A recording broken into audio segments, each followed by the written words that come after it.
Steve Elkin Napier. Welcome to Circle of Brilliance. Today we shall be continuing our discussion on conflict and harmony on the change grid. So last time around we talked about this drama kind of dynamic sort of chart. So what's the underlying dynamics that are happening inside of that? And we expanded upon this, I think, in a rather interesting kind of way. And we tried to map this to the change grid. And one of the things that we kind of ended with was that at a glance, it seems to map horizontally. We would put the victim in the far in-grid side of things and the perpetrator in the far out-grid side of things. And obviously that rescuer is going to come in somewhere in between. We also talked a lot about a lot of different roles that rescuer might actually have coming into the discussion. So are they, yep. What are we supposed to be seeing on our screens right now? You should just be seeing a change grid. Okay, I see Adobe Flash Player EOL General Information page. Lord knows what that is. Well, let's try this again. It says I'm sharing my screen. So let me stop my share. Now I'm going to go back to share my screen. Desktop 2, the only thing on desktop 2 is this change grid from the regular PowerPoint presentation. That's it. Okay, so yeah, so who knows what happened there? Yeah, because on my main screen, I see there's an Adobe Flash Player general information. It's like, what are you and why are you on my screen? Anywho, we were again trying to map this out on the change grid, and we're talking about lots of different roles. Like, is that rescuer just a well-intentioned individual? But I wouldn't call us as outside therapists or interventionists, mediators, whatever those are. I wouldn't call us rescuers, because it seems to me that the rescuer has an emotional relationship with the victim. And as much as we don't like people being victimized in our role as outside professionals, we know we have to keep things more detached and clean and clear to be of greatest service to everyone involved. Because while the victim is a victim, we also know that the perpetrator is a screwed up individual who needs their own version of help. So, right? I mean, am I correct on this? Yeah. And I think more often than not, we tend to be hired by the perpetrator. Yeah. Anyway, thoughts about that? Yes, isn't it such that at times it seems like the perpetrator, you're hired by that individual, but really the task becomes, how do I get them to get out of their own way? Because they're just unaware of it. Right. Yeah. No, I promise you, the majority of times that we've been brought in to resolve any kind of internal conflict, dynamic, and we've done a bit of a little analysis, interviews to try to get to the heart of it. The person who hired us ends up being the person who everyone else is blaming for the conflict. So, and more often than not, rightly so. So. Yeah, it's very interesting how often the individual who wants us to fix everybody else is the one that really needs to be fixed. Amen. Yep, just the way that it is. And I love it. I had one that he said, as soon as we identify who the cause is, we're just going to fire them and move on. And we're like, well, now, let me tell you who that might include. Okay, so in that way, though, is it such that the change grid could be like a diagnostic of sorts? Because if they're unaware of it, and it's great that they're, I guess in that instance, unaware that they are, kind of the catalyst of what's going on. Yeah. Then the conflict itself could serve a higher purpose once they actually align themselves with, wow, I didn't realize this, and I want the change, and I want it to be regenerative, not a one-off experience. Right, and certainly we hope that that's going to be the outcome, but in my experience, it is a rare executive who is willing to take responsibility for their role in whatever the dynamic really was. So, and really? David, okay, I just got to really, Boris, David, Linda, Chris, what do you guys think? How often do you encounter? All the time, and part of the problem is sometimes when you get a coaching engagement, the only one that's impossible to fix is the one that hired you. Yeah. It's just the way it is. So yeah, Brian, I don't think they have that level of self-awareness. As they become aware, I don't know they have the level of willingness to do the work that's involved, take responsibility and all that, because it's easier for them to just systematically terminate everybody else and replace them with people who, you know, are being, might be a better fit, and that certainly doesn't work out well at all. And I think I shared this with you when you and I spoke on Monday, but there was a relevant example in the courageous book that the conflict book that I'm reading, and the consultant talked about the CEO coming to the sessions late and being on his cell phone while he was there. And one of the executives brought that up. And the CEO lashed out at him and told him he should be grateful to be there. Turned to the consultant and said, "Is that why? Is that what you're doing? Bringing my team together to come against me? And I'm not going to give you a reference." And they wound up firing the consultant. Yep. Well, we can go back to your little drama triangle and see that suddenly the persecutor views the rescuer as being the threat, and so got to get rid of the threat. Yep. Yeah. So, yeah. Now, anyway, so we were also talking about, though, that victim role or mindset, however we're going to put it, can also be identified in the upgrade danger zone and the downgrade danger zone, even in the outgrade danger zone. If you put two strong personalities who are at odds with one another in the same room, well, don't be surprised if it devolves into some kind of fight, physical, petty, whatever it might end up being. So that can all happen. So we went like, well, how does the role of the rescuer change depending on where the victim sits on the change grid? So if I said, well, the situation is one where the victim is very much in the upgrade danger zone, the persecutor is almost always going to be in the outgrade danger zone. What would be the best type of intervention that would need to take place there? So that role of the what do they want to call them, the rescuer. What's the role of the rescuer in that case? What shape would they take?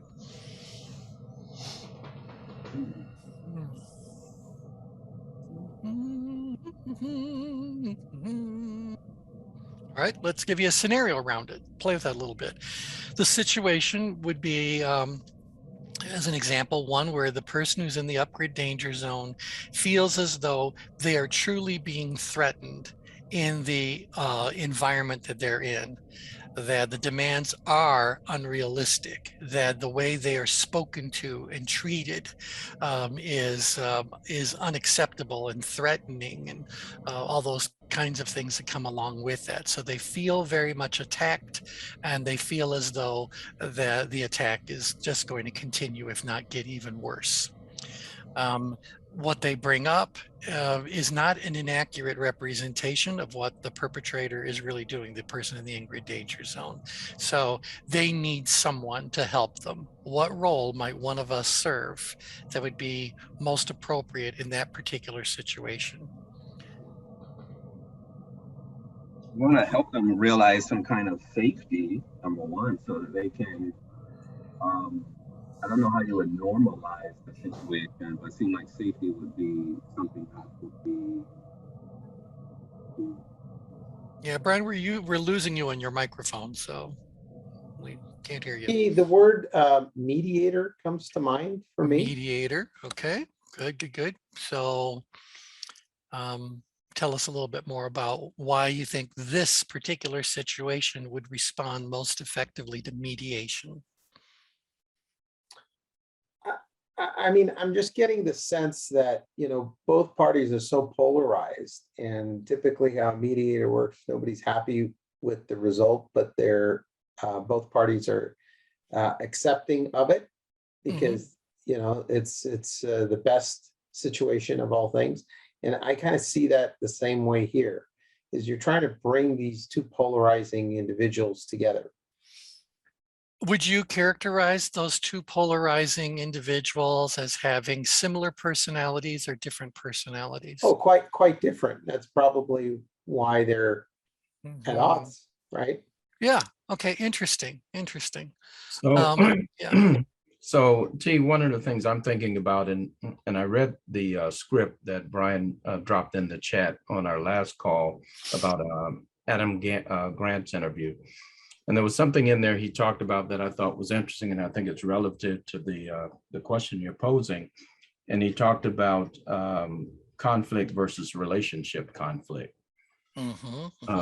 Task conflict versus relationship conflict. And for me, I see the role of the rescuer as trying to coach both parties, the coaching with the person who's the victim is to help them focus on the task at hand and look for any issues relative to their contribution around that task. But with regard to the persecutor, to try and help them understand, at least in my diversity work, what we talk about around intent versus impact, because it could be that the persecutor, the intent is not striking the victim in the way in which it's intended, what they think they're communicating and conveying. Okay. And so that's sort of how I see that. All right. Now, interestingly, you've got that strong background in HR. So if HR got involved in this dynamic, what would HR want to do first and then next? And so what would the HR attack plan be to fix this situation? Well, the first thing to do would be to get the facts, to do the data collection, listen to the victim, have a conversation, which almost teeters over into Boris's thought around mediation, because you want to make sure that you have clarity around whatever that conflict is from both ends. But the first thing is to have a conversation with the victim and make sure that you're clear on their version of what happened. Get the version from the persecutor, and then try to get them to meet in the middle. Okay. Let me just, I'm digging for something here. And so let me see if I throw this in there. In the situations I've described it, this victim feels very threatened by what's happening. They do not feel safe. They do not feel in any way able to defend or protect themselves. See, I think what you're bringing up, and maybe this, I'm on the right track or the wrong track, I'm not sure, is this idea when I view kind of the mediator is creating that safe space. It's allowing that victim to have their voice heard, and in an environment where they feel like they're not going to not only get attacked, but they're not going to get clobbered by this person that is truly in a different power position than they are. Okay. And so is there another role beyond mediator that you think needs to happen first? Well, I think the key there is the victim has to understand that whether you label it as a mediator or whoever, this third party is a neutral party, and they're there for the benefit of that victim being able to have their voice. Right. Or, Right. Okay, let me change the situation slightly and see if this gets me where I wanted to. Let's say that the person who's upgraded is in a true physically violent situation where historically they have been physically attacked, verbally attacked, emotionally attacked, and have battle scars to prove it. And the perpetrator is still in the outgrid danger zone. Would we want to bring in a mediator at that particular scenario? Well, you definitely need a third party in that situation. Now, I'm not sure if you're pointing towards solution, but this victim needs the security of this third party to be able to ensure that that environment is in fact a safe environment, and whatever form the threat has come in by way of the persecutor, that threat will be removed. Yeah. And what role might you think, what what profession do you think we might be involving in this scenario? Well, this sounds like therapy to me, T, not coaching.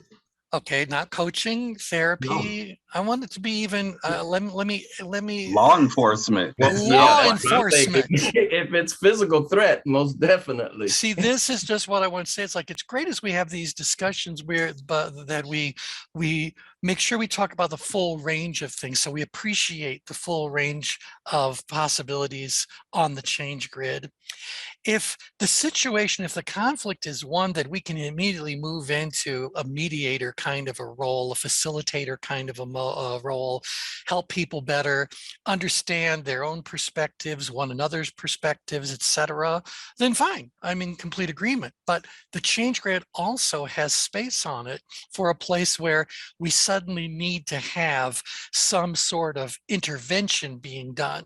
We need to have some sort of not necessarily police protection, but some sort of physical restraints placed around the perpetrator and some kind of wall of protection put around the individual.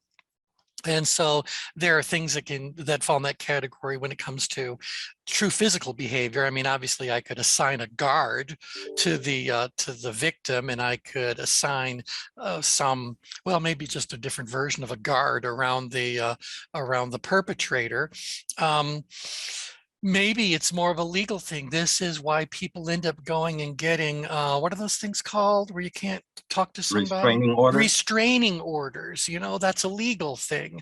And so I just want you guys to kind of appreciate, as we're looking at the change grid and the topic is conflict and harmony, we have to go, there's all kinds of conflicts and all sorts of degrees at which that conflict could express itself. What are the various roles that are out there routinely, daily life, that are actually a variation on the rescuer role? And the one extreme, we definitely have kind of police protection that be coming into play. Why do celebrities and people of that level of I don't want to say importance, because that's not necessarily it. Why do they have bodyguards? Notoriety. They have We bodyguards. have politicians with bodyguards now. Right. Based on the well, we don't know, but we don't know how accurate the threat assessment was, because sometimes I think people have bodyguards because it makes them look more important, or communicates that there is a threat that may not actually exist. But point is, people hire bodyguards. That's big business. There are lots of police officers out there. We have a military. What if the conflict is between one country and another country? Well, what do we do to kind of protect the victim kind of thing? So sometimes we have to be a defender and directly at that individual level, and sometimes we have to be the restrainer against whoever the perpetrator happens to be. So I just wanted to throw that out there so you guys could kind of see there are different roles that could all fall into the generalized category of that rescuer. So I'll throw another one out there. What's an interventionist? How are they different than a mediator? Well, they have specific skills that have been developed to be able to enter the situation effectively and deal with the circumstances that they find. Right. In fact, they know during an intervention, let's talk about, someone has a drug problem or whatever, and so decided to have an intervention, that a conflict is no doubt going to arise because the conflict has already arisen. It just has not been expressed, explored, or whatever in the level it needs to prompt change to occur. Well, they're sitting there. I wonder how often, I don't personally know an interventionist, but I wonder if there's ever situations where the interventionist says, we're going to do this, but I'm going to have some muscle in the room just in case. Sure. Yeah. Yes, I've seen that quite a bit, actually. Yep. So I think that's what we're talking about. They're all going to fall into that category of the middle person. Now, what you guys were really describing to me is, after this crisis of conflict has passed, now is it is everyone ready to do the work that's involved? Because you're right, it's probably going to include therapy for all parties involved.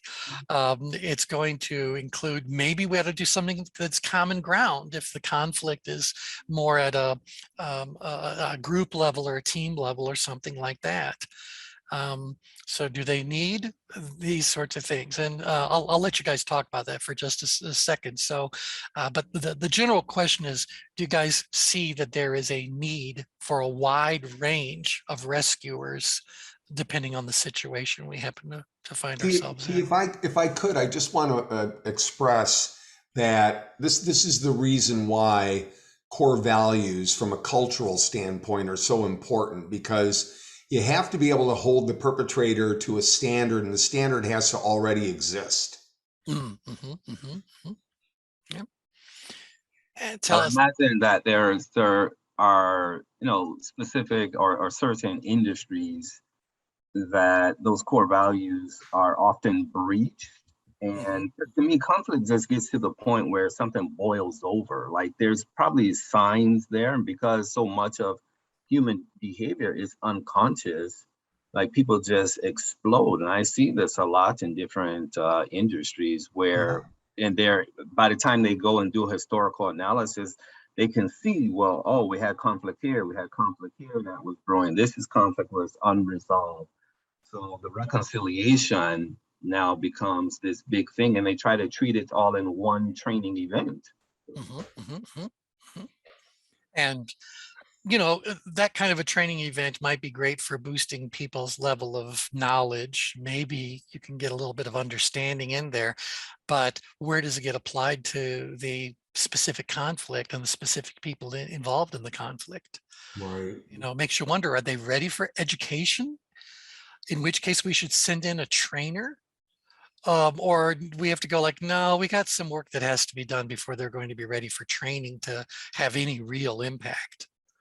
You know, in one of the organizations that I consulted and coached for, they had internal HR business partners who really were focused on those types of things. Now, when you have a small organization, you can't afford to have an HR business partner, but in any organization of any size, you know, you're going to get interpersonal conflicts. I had one where a manager and, two managers were in a meeting, and the female manager got up and grabbed her notebook and actually she just brushed him, but he felt like she hit him with the notebook. And here you have a couple of 40-somethings, a male and a female, both managers acting like children. Yeah. And, you know, you got to have, you're going to have a third party get involved in situations like that. If you don't have one inside your organization, right. I think anybody on the call right now would be well suited to handle that. Yep. And really, it's just been a broad definition of the role of HR is what we've been discussing. And, right. and that HR business partner wears multiple hats, just depends on the situation. And, you know, having done that work for over 20 years, you never know what a day is going to bring in terms of the personality clashes. That's right. I mean, how often do you does an executive get fired? They don't know they're being fired, and they are met at the entry with a guard who's going to help them go and get their personal stuff and get out of the building, you know? I mean, so I'm saying we do involve different kinds of players in whatever the conflict happens to be. In fact, just for the fun of it, I'm going to slide into the screen. This is I just went to thesaurus.com. I typed in mediator, and these are some of the synonyms that came up for that. And I go like, well, what's really the difference between these? Like an advocate versus an intermediary, a troubleshooter versus a fixer, you know? So obviously they're saying the red ones tend to be more closely related to the keyword you're searching for, and the orange ones are kind of, probably good. These get a little bit weaker as we look at all these. So I look at all these, I kind of go like, yeah, maybe we need a negotiator. Maybe we actually need a judge. Are they being a peacemaker or a referee? Why do we have all of these different synonyms available to us for what ultimately boils down to a person who negotiates agreement. Yeah. Well, the funny thing about that, in the formal context, there is a difference between a mediator and an arbitrator. Right. In fact, this I thought was fun. Did you guys know thesaurus.com will actually let you compare synonyms? So you just choose. So if I said, give me you want an arbiter? Where do you want to? Which Arbitrator. Take an arbitrator. Give me two more. Peacemaker. A peacemaker and a negotiator. You want to see what those are. And if you click, did I click? Yeah. Now it's bringing up the definition. The settler of a dispute, the person who settles a problem, the person who bargains and controls the discussion. And then they each have a new set underneath there. So I thought that was interesting. So there are no shared antonyms between mediator and arbitrator. Okay, yeah, so they're doing antonyms as well.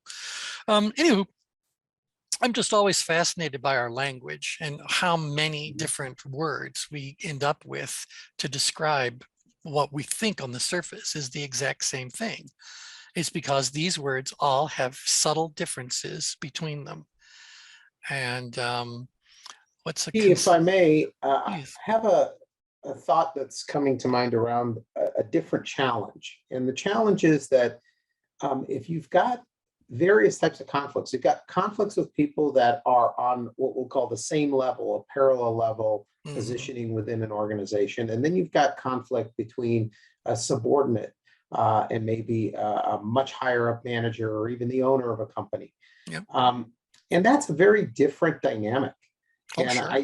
I think that, in many cases, when you've got that subordinate type of a relationship, you've got the problem that the victim is not going to fully voice their situation, right? That's right. And they're going to feel like the person that was brought in to mediate the situation, to use that language, may not be empowered because they are at a subordinate position to the person who's the perpetrator. There you go. And there you go. Behold the place for unions to come in. Right? The union becomes the voice of the voiceless, if you will, and they have sufficient clout to go toe-to-toe with executive management. So now I don't know, what do you call it? Well, he doesn't show union representative as one of the rescuers there, but I think that's a very powerful distinction to be making there. And an example of that was a case that I read years ago of a senior HR leader who had to handle a sexual harassment case against the CEO.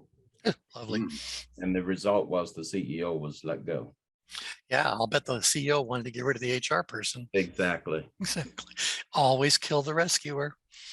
Kill the rest, because we need the victim. The victims are very important to the perpetrator.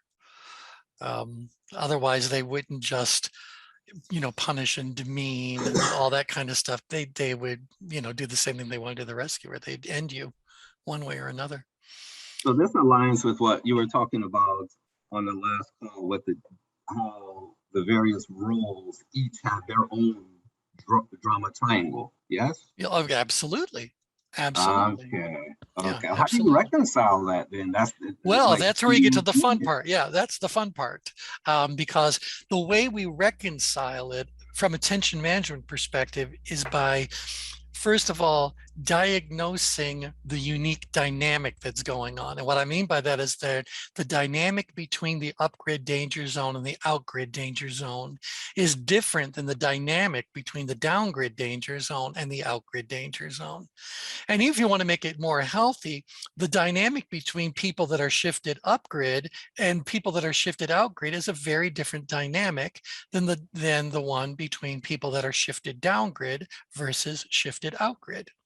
Can you guys kind of see that there's a dynamic element in here that we have to come, because up here, I probably need to be the great defender of her. I need to be someone who's going to protect someone. Maybe that's law enforcement. Maybe that's just, I'm a physically bigger guy, so don't mess with with someone I'm protecting. So, but one way or another, that may be what is called into play here. Where for a moment, look at the conflict that might exist between someone who's very far down grid and this outgrid perpetrator. The last time around, we said there's still a conflict, but how does the downgrid person experience and express the conflict? What do they do about it? They just explain it away. They're fine. It's somebody else's problem. Right. They fly underneath the radar. They go like, it's not worth the battle. Someday I'll say I told you so, but they're not going to put up any kind of I don't know, a direct attack on whatever this outgrid person is saying. They may say horrible things in private, and they may certainly be thinking even more horrible things, but they're not necessarily going to do anything because they don't have enough tension to compel them to do something. Now, we all know that these people that are quite far down grid know a whole lot of stuff they may not be sharing. They do have opinions and insights and issues and whatever, that for whatever reason, they're just kind of going like, it's just not worth the effort to bother doing it. No need to talk about it. No need to just, they'll self-destruct. Just give them time, give them time. Well, if I am in that kind of a company, and let's say that this conflict is between employees and their immediate managers, but I'm a senior executive and I want to make sure we're getting the most out of our people, or maybe even from a cultural perspective, I want to make sure the decisions are more collaborative. I want people to feel very comfortable bringing forth whatever it is they think that could be useful or beneficial to the company. So now me and that executive role again is hiring one of you. What role do you need to serve in order to resolve this conflict between the downgrid and the outgrid kind of person? Obviously, I don't think you need to be a police officer ready to slap handcuffs on anybody. So what do you need to be down here? I think it's more of an analytical role to try and get that clarity that you speak of. You've got to understand here really what's the root here, because it could be, back to Grant's interview, it could be task related or it could be relationship related. So if it's task related, then it's a question of knowledge, skill, and ability to do. But if it's relationship conflict, then that's a whole different ballgame. Right, right. So let's slide this back in, give you a few other words to pick from. Do any of these roles seem to resonate with the desired outcome? And again, I think the desired outcome is to get the person who's too far down. Well, why am I telling you? What do you think the desired outcome looks like? Up and out. We need to move these people up and out. So get them to express, get them to share, get them to be, keep in mind this far down grid, are they engaged? No. Do they even have a strong intention to be doing anything about what's happening? No. We know down in power apathy, the mindset is, well, I know, rather than I know I need to do something, I know that something needs to be different. I just don't feel like doing it. And then have to be that intermediary. The intermediate. Yeah, to kind of help them realize that, okay, you have all this knowledge and it can be well served with your participation. So you kind of shift the narrative just enough for their participation and engagement. It sounds like this whole idea of conflict in and of itself is really about the narrative, right? It's about the perspective and the perception. And so let's take a look at this, Brian, and see if this modifies what you're thinking about. Do you guys think that the perpetrator is aware of whatever the perspective is of the downgrid danger zone person? Are they even aware? I don't think they care. No. And so if anything, we don't need to be doing any work on the outgrid person quite yet. What do we need to really focus on? And this is where you're getting to. We need to do something to help this individual down here not only find their voice, but be willing to share their voice. In fact, I think they've already found it. They're just not all that eager to speak whatever it is there is to speak. And that can represent a tremendous loss of value to the organization, to the family, to the whatever. We need these people to participate, to get engaged, to do what's going on. And so you chose intermediator? Intermediary. Intermediary. Okay, yeah. And that one over here. And I would say that right now, an intermediary is someone who's between two things. Right now, there is no between, because this person, the outgrid person, isn't even aware anything's going on. So sooner or later, they're going to become aware, and then we're going to need to have something who understands how to work the in-between. Hey, T, So I was can I meaning throw the one? role that is played. You're seeing both perspectives. So you're seeing the perspective of the outgrid and the person that's downgrid. Yeah, but the outgrid person is going to say to you, what the hell are you talking about? There's no problem. I got you. You know what I mean? They're kind of like, they're clueless. Yeah, go ahead, David. I was just going to say the HR, the intermediary is going to have to be so skilled, because to deal with an outgrid danger zone person is a whole different challenge than dealing with a downgrid danger zone. Yeah. And they're going to have to be multi-skilled, multi-talented to be able to address a situation like that. Yep. Yes, indeed. I'm scrolling back because I'm looking for a particular layer on the change grid that I don't think we've included in our discussions up to now. But it's the one where we divided into the 8 wedges. So do you guys see these faint gray lines that create a wedge right there? Yep. And then there's they go all the way around. There's 8 of them. And this is for, if you were to take the disk profile or any variation thereof and say, well, what if I make a blend equal of the driver qualities and the, what do they call? Analytical. Well, we call analytical. Yeah. So driver, what's halfway between driven and analytical? So the analytical knows something, loves knowing something, they want to know something. And then we have this driver who wants to do something. They know they want to go do it. Well, right here, we've got this driven analytical, and here we have an analytical driver. And right in the middle of it, something interesting happens. And that is the label that we give to this particular wedge. And that is that they become the advocate for what's going on. So think about that for just a second. The downgrid energy knows something, but they don't have enough tension necessarily to do anything other than collect knowledge and hold the knowledge, be the keeper of the knowledge or whatever. Well, sometimes that driver energy comes into play, and this individual right here, this driven analytical, says, well, because we know this, we need to do something about it. So maybe that's about, global warming or something environmental that's going on, and people have been studying it forever, but these people are either not willing or not able to communicate what their insights are in a way that other people can understand, accept, act upon, whatever. And so they need, if they're ever going to make any change occur, they need to be the one who says, let me share with you what it is that we know and tell you what it is that's likely to happen or not happen, so that we can start doing something about it. So can you hear that little bit of that element of the advocator coming into play? Yeah. Yeah. Now you go up to the analytical driver. Yes, there's more driver energy here than analytical energy. That's why it's expressed the way that it is. But this person is still the one who bases their decisions and the action they take on information that they can rely upon.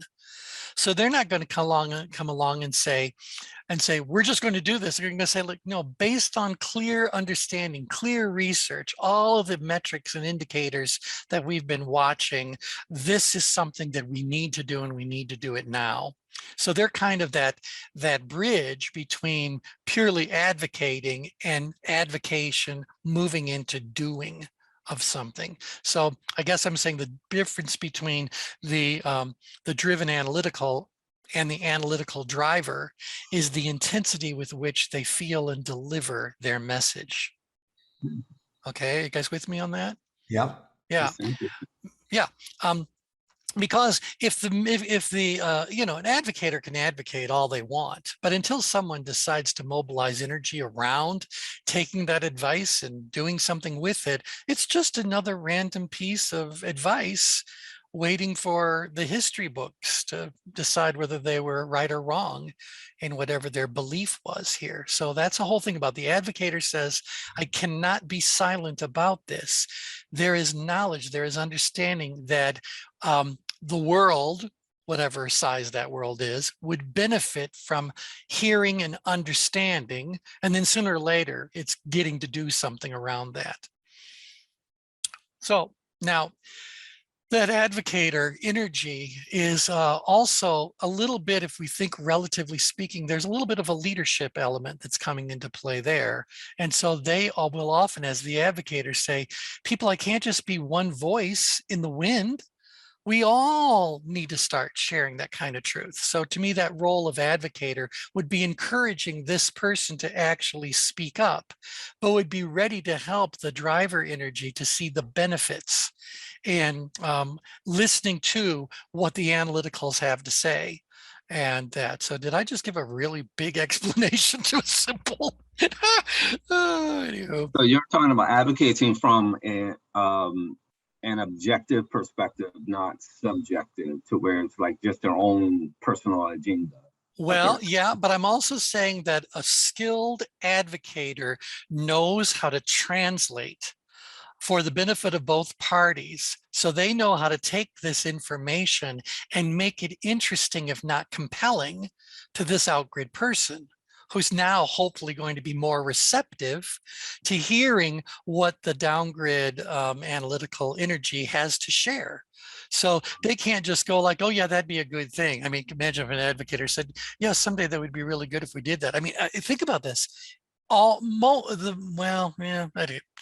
majority of the driven analytical subquadrant is in power apathy. What does power apathy sound like? I know I need to do something. I just wish what? Somebody else would do it. Somebody else would do it. And so at least they're acknowledging they have this awareness, and it would be a good thing. We need them to take the advocacy out of their head and into their mouth. And so the person who is now an analytical driver has a lot more driver energy. The driver energy is predominant. And so, but they want to build their case and cite those facts. And if you want to push against them, boy, they can build a case and probably have already built it. They're in a little bit of a dangerous spot though, T, because, resentment falls in that, That's right.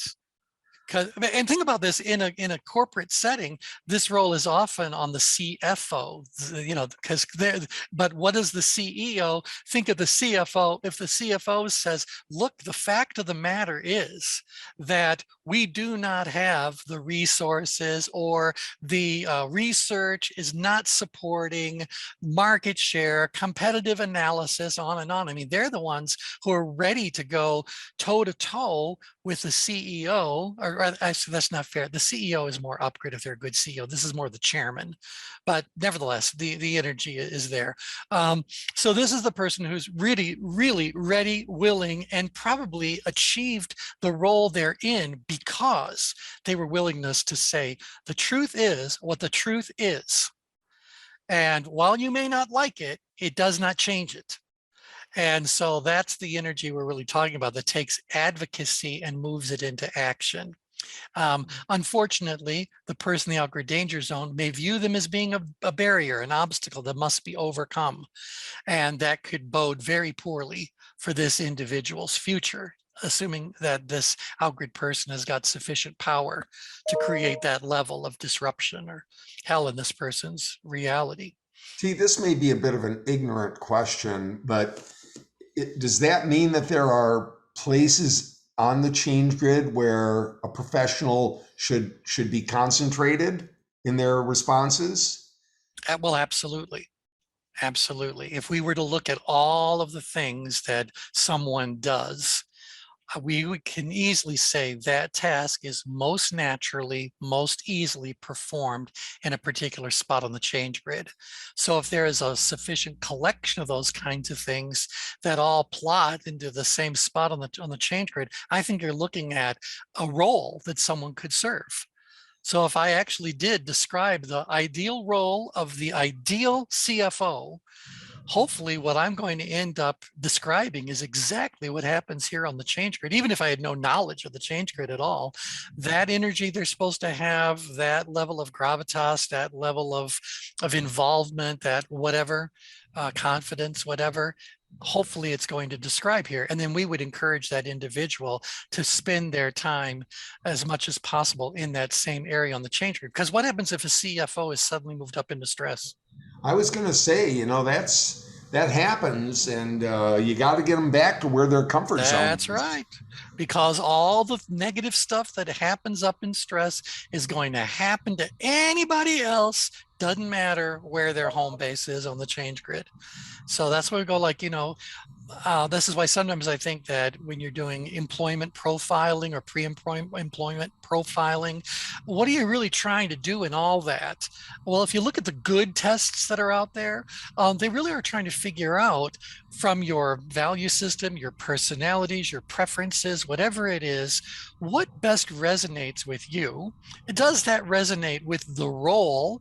Does that resonate with the company? If everything resonates, well, then welcome on board. But if something doesn't resonate, then there's reason to pause and think about, is this person going to be happy? Because if they're not happy, they're not going to be effective. Is this person going to be effective? Because if they're not going to be effective, they're not going to be happy.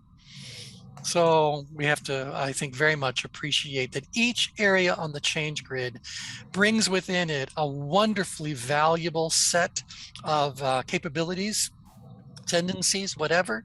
And even in difficult situations, that could still be true. Like, for example, we seem to dismiss the outgrid danger zone as having no real practical value.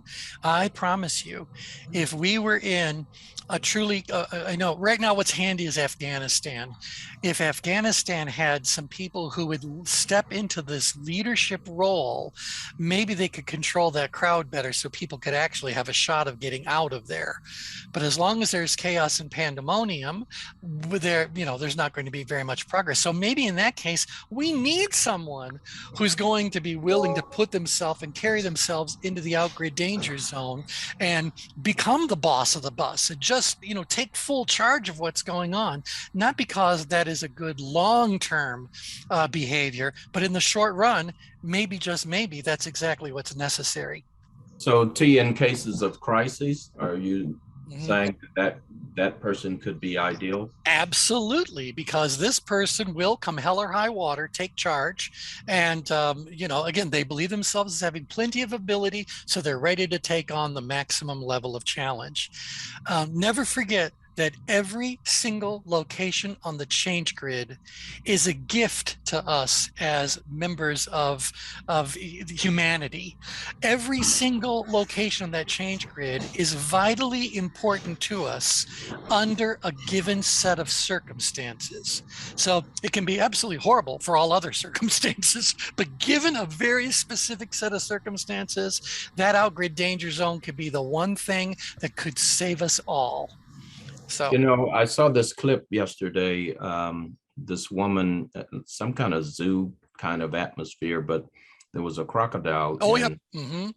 Yep. And he grabbed her hand. Did you see that? Oh, yeah. Except I thought he had the croc had her by the inner thigh. Yeah. But yeah. But this guy jumps in and jumps on the back of the That's crocodile. right. That's right. And this was just, for those who didn't see the story, this was just a visitor to the zoo. It's not like another staff member.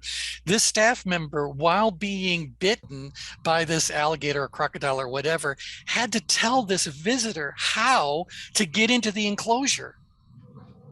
So they could do what needed to be done. So that's a perfect example of someone who says, maybe sometimes we need a superhero. And this is where that superhero lives. Now, we don't need them to live there. That's not healthy for them. It's dangerous for them.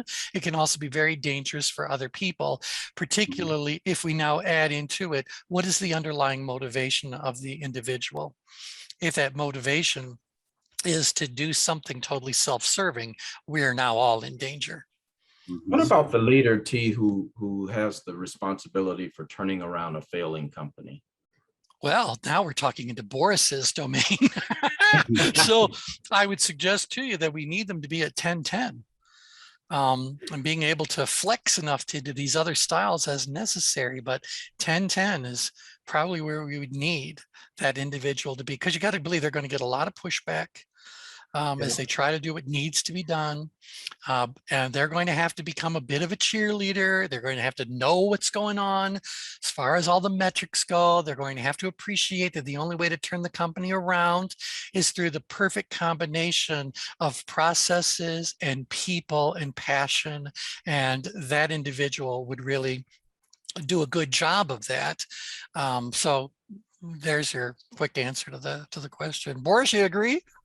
Yeah, I agree. And I will tell you, oftentimes, when I get engaged into something, it's because of timing, that person is usually in the outgrid zone. They're not at 10-10, they're at Right. 12-12 or 11-11 or something. That's right. And they've figured out that something is way amiss, but they can't figure out the solution. So they bring me in, and my job is really to drag them in grid. There you go. Right.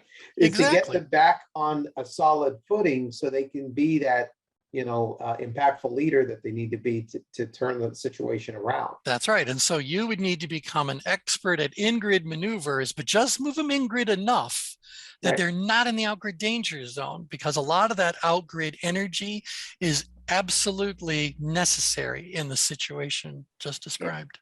And in some cases where I recognize that they are struggling with getting out of their own way, right? They are either having substance abuse issues or other issues that is self-sabotaging their own success.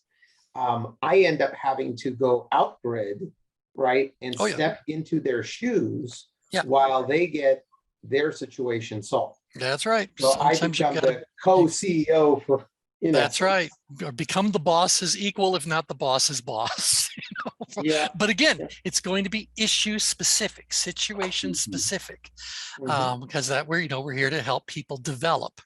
And now I have a hard stop at the top of the hour. I've got to make another client call real quick, but I wanted to just throw one thing out to you guys. We said that the person, if the conflict is horizontal, maybe they're just that well-intentioned do-gooder. Maybe they're a little bit more proactive, a little more than moving a little more out-grid, etc.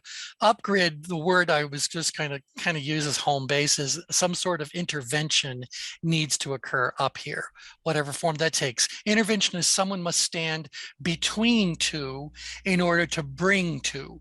So there's a defensive element in the role here as much as there is a forward movement element that's here. So that's what's going on. We're down grid. We need an advocate, someone who needs to help us find our voice. And again, we talk about in the downgrade danger zone, we're looking at untapped potential. We need to help these individuals find a new passion, a new purpose, a new mission. And that's often what this advocate can do. They're stirring that up, they're awakening that in the individual. And then obviously they need to turn it into something more outgrid so action can be taken. So we've talked about these three dynamics.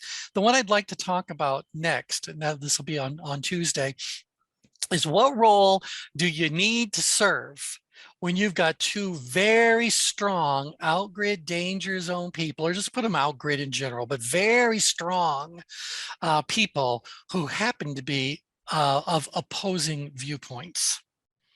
So drugs. Yeah, I don't need an interventionist then. I don't need a well-intentioned person. I don't need an advocate. I need some other role that'll be there. And that's what we're going to be talking about. So we still have a minute or two. So let me just throw one thing up on the screen. Do any of these words resonate with what you would need to be if you've got two equally outgrid people? A conciliator. Conciliator, all right. These others? Peacemaker. The orange one. The orange, yeah, the conciliator orange one. All right, because I'm kind of thinking like maybe I'm going to need to serve the role as being a referee. Well, and you There's a and- fight going on, you know. Well, and in that instance, T, I think you might need an arbitrator. Well, right. Ultimately, to fix Yeah. the situation, I need to be this arbitrator. But while the conflict is fresh and furious, I need to come in with a little bell at the boxing ring and just ring the bell and say, people, time out, you know, referee, umpire, that kind of thing that just says, you guys are at odds with one another, but I may need to actually get in there and separate the two of you. You know, you go sit in your corner, you go sit in your corner, think about your behavior. Now And let's that's go. an umpire. That's how I'm going. It's like there's a bit of an umpire or a referee kind of role that needs to be there. But ultimately, for the change to occur, we got to get over here to maybe there's well, these are all synonyms for mediator, but the arbiter, the arbitrator.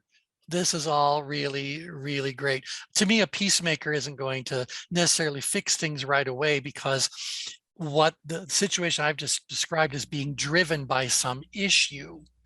Now, I would say to you that once the issue has been addressed by the arbitrator or whatever, maybe now I need to bring in a peacemaker to heal the relationship.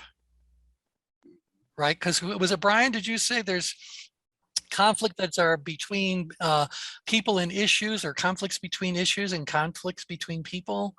Yeah. So we got to sooner or later go, the issue has been addressed. Now I got to make sure these people can get along, work well together so that in the future, we don't end up with this nonsense that's happening, whoever's trying to play king of the hill. So, yep.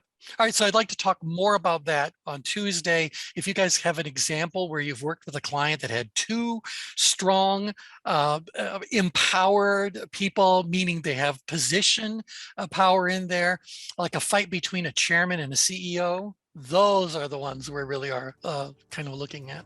Yep. Okay, so with that, thank you all very much for joining in. Have a great weekend, and we'll talk again on Tuesday. Thank you, everyone. Good luck with your headaches. Yeah, Have a thanks. good one. Okay, bye for now, everyone. Bye-bye.